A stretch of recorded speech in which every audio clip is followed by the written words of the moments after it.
بسم الله الرحمن الرحيم.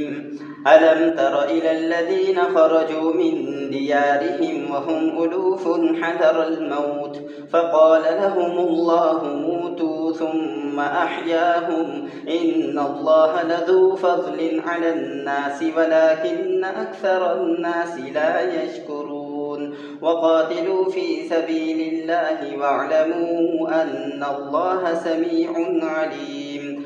من ذا الذي يقرض الله قرضا حسنا فيضاعفه له أضعافا كثيرة والله يقبض ويبسط وإليه ترجعون.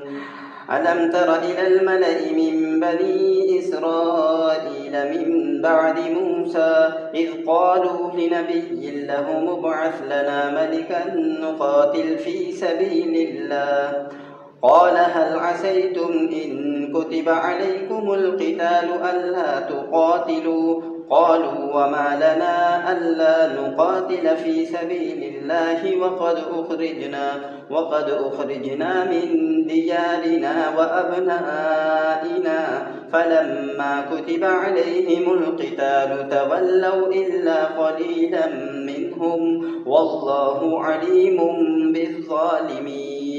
وقال لهم نبيهم إن الله قد بعث لكم طالوت ملكا قالوا أنى يكون له الملك علينا ونحن أحق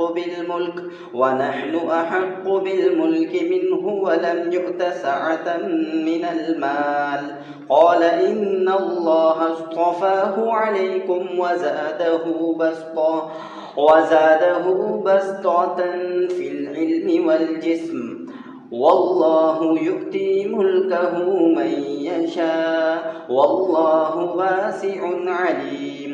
وقال لهم نبيهم إن آية ملكه أن يأتيكم التابوت فيه سكينة من ربكم وبقية مما ترك آل